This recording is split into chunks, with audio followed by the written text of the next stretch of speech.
calls for different aspects of the Ghanaian life to be fixed have been growing louder by the day as well as by the weeks.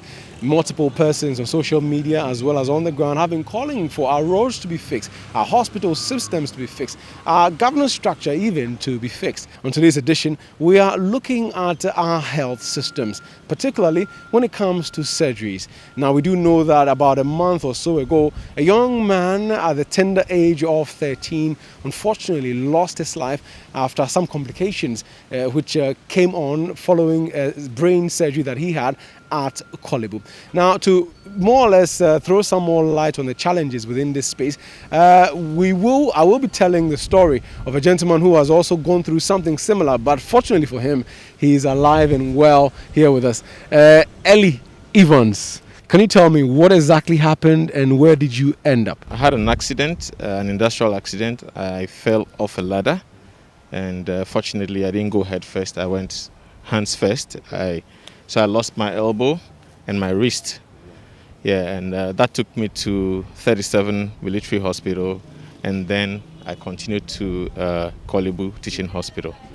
Yeah. Was it, a normal fracture? What exactly happened? Well, the bone in my elbow broke, shattered, and pierced out. I had to push it in myself. My wrist also fractured, and so as it is now, it's been fixed. But I cannot stretch and bend my right arm. I need to undergo another surgery to correct it. And then when did this event take place? In 2014. 2014? Yeah. Well, now you look very well, which means that you were taking, off very well. It took me 3 weeks to get my surgery done because they said they had bigger fishes to fry. Korle Bu? Yes. There were much more severe cases. Secondly, they didn't have the logistics. All right, they had only one power drill, which when they use for my arm will be sterilized for another 12 hours before it can be used. Okay. And at the time, I think they were doing surgeries twice in a week on Tuesdays and Thursdays. So I went to private facilities, including Focus, and all the doctors I met there, when I mentioned the names of the doctors in Korle Bu who were attending to me, who asked me to wait, they're like, oh, you are in good hands. If they say wait, you better wait. So I went back to Korle Bu. I was supposed to be detained and prepared for the surgery. And when I entered the ward, I said no. I couldn't sleep there. Why? The place looked dark, stuffy, and there was no air flowing through and was congested. I managed to get a bed, but it was not a place I felt comfortable in. So I opted for one of the VIP wards. Okay. Then I weighed how much I'll be paying there with what impact I could have on the ward there. So I decided, my wife and I, we decided to change all the nets for them and give it some touch. The moment the nets were changed, the place looked transformed. The ordinary. I'm telling you. Tell me about the experience. Okay, so this is what happened. So I went there on a Sunday. I had to go through the surgery on a Tuesday. Then Tuesday came. I came back on Monday to prepare for Tuesday, right? I was on admission. Tuesday came. I had starved myself the previous day and all that, to prepare. We got to the orthopedic ward, and there was this little girl who was like 6, who had also fractured, I think, her leg or her arm. And there was only one power drill, which I was scheduled to use because I had been waiting for 3 weeks. So when I saw the kid, I asked the doctors if they could take care of the child instead of me, and then I would postpone my surgery again. And they agreed and took care of her. So I had to return to the ward and wait to be taken care of the next week.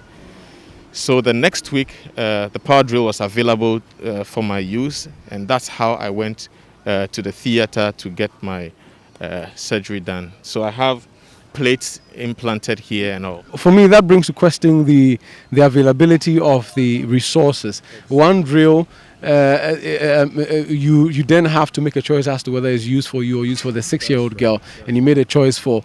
What does that tell you as someone who's been through the system, the need for us to have the resources? Well, Korle Bu has one of the world's best medical staff. Okay, that I have so much confidence in them. However, they are struggling. They are ill-resourced. Even to move me from the theater to the ward, I gained consciousness before I was moved. So the pain was excruciating because the floors were not well done, they were rough. So as I was dragged through, man, I could feel the pain. They had only one power drill, like I mentioned. Meanwhile, there were several people waiting, and every day they receive motorbike accidents. I saw them with my naked. Some of them I just turned away.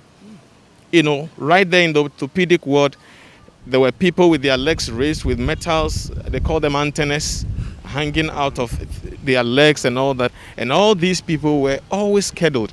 Yeah, one thing though, when I went to take off my staples, they didn't use stitches. They stapled the skin. And after a few weeks, when I went back to remove the staples, they had no staple remover. I had no anesthesia. I had to hold my arm like this. And then they used something like long nose pliers. I don't know what medical tool is that, to pull out staples, like stapler pins from my skin. And there were 48 of them. You can imagine the pain. And by the time they were done, I had bled. I was bleeding all over. 48 staples, and I had to watch them take them off just like that. If they had staple removers, I'm sure that wouldn't have happened. Ellie Evans. Wow. So he just essentially, shared his story as we continue with the conversation surrounding our healthcare system. Now, he did mention the fact that he decided to share the story because of the situation that Michael, is CMI's, mother, finds herself in, mourning the death of her beloved son. Now, speaking of that woman, we did catch up with her to and get to hear her side of the story a month after her son passed away.